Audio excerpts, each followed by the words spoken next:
শীতের দিনে গরম গরম হাঁসের মাংস খেতে ভালোই লাগে। হ্যালো এভরিওয়ান, আসসালামু আলাইকুম। সবাই কেমন আছেন? আশা করছি সবাই ভালোই আছেন। আমিও আল্লাহর রহমতে ভালোই আছি। কিন্তু হাঁস খাওয়া বলে তো আর খাওয়া না। হাঁসের পিছনে যে খাটনিটা হয় সেটা আসলে সবাই করতেও পারে না, এজন্য খেতেও পারে না। হাঁসের গায়ে যে পশমগুলো থাকে সেগুলো ছাড়ানোই অনেকটাই কষ্টকর ব্যাপার।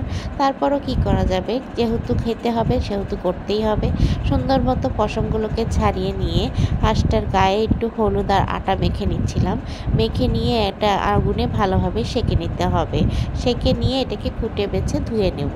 এবার একটি পাত্র বসিয়ে দিলাম। পাত্রের মধ্যে গরম মশলা আর পেঁয়াজ দিয়ে দিলাম। এবার এটাকে একটু লাল লাল করে ভেজে নেব।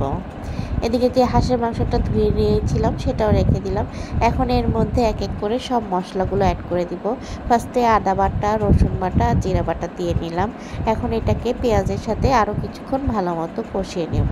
হাঁসের মধ্যে একটু মশলা বেশি দিলেই আমার মনে হয় রান্নাটা খেতে অনেকটাই স্বাদ লাগে। এর মধ্যে কিছুটা মরিচ বাটাও অ্যাড করে দিলাম। একটু ঝাল ঝাল হবে হাঁসের মাংস, আর শীতের মধ্যে সবাই আহা উহা করবে, এটা আসলেই ভালো লাগে। তারপর এর মধ্যে এক এক করে গুঁড়া মশলাগুলো অ্যাড করে দিলাম। লবণ গুঁড়া, হলুদের গুঁড়া দিয়ে নিলাম। আরও কিছুটা যে মরিচের গুঁড়াও অ্যাড করে দিব। মরিচের গুঁড়া আর কিছুটা ধনে বাটা এটাও অ্যাড করে দিলাম। সব কিছু অ্যাড করে এখন মশলাটাকে ভালোভাবে কষিয়ে নিচ্ছিলাম। মশলা থেকে যখন তেল ছেড়ে আসবে তখনই আমার মশলাটা সুন্দর মতো কষানো হয়ে যাবে। এখন মশলাটাকে ভালোভাবে ভুনে নেব। মশলাটা যত ভালোভাবে ভুনা হবে রান্নাটা খেতে ততটাই সুস্বাদু লাগবে। দেখেন আমার মশলাটা সুন্দর মতো তেল ছেড়ে গেছে। এখন এর মধ্যে ধুয়ে রাখা হাঁসের মাংসগুলো এক এক করে আমি দিয়ে দিচ্ছিলাম। এখন এই মশলার সাথে হাঁসের মাংসটাকে ভালোভাবে ভুনে নেব।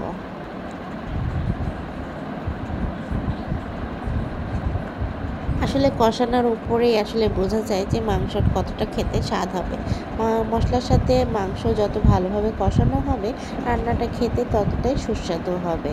এখন ভালোভাবে মাংসটাকে নাড়াচাড়া দিয়ে নিচ্ছিলাম। নাড়াচাড়া দিয়ে আরও কিছুক্ষণ এটাকে ভালোভাবে কষিয়ে নেব। এটা যখন সুন্দর মতো কষানো হয়ে যাবে তখন এটার থেকে পানি ছাড়বে। সেই পানিতেই অর্ধেকটা হাঁস আমার সিদ্ধ হয়ে আসবে। এখন এর মধ্যে ভেজে রাখা আলু দিয়ে দেব। আলুটা আমাদের বাসায় কম বেশি সবারই খুব বেশি পছন্দ। এই জন্য সব মাংস তরকারিতে আলু একটু দেয়াই লাগে। এখন ভালোভাবে আলুটা কষানো হয়ে গেলে এখন এটা সিদ্ধ হওয়ার জন্য পানি অ্যাড করে দেব। এই পানিটা কমে আসলে আমার রান্নাটা শেষ হয়ে যাবে। এই তো দেখেন গরম গরম হাঁস ভুনা কেমন হলো আমার রান্নাটা। এই তো আজকের আয়োজন এটাই ছিল। আপনাদের কাছে ভালো লাগলে একটা লাইক আর কমেন্ট করে যাবেন। আর সবাই ভালো থাকবেন, সুস্থ থাকবেন। আল্লাহ হাফেজ।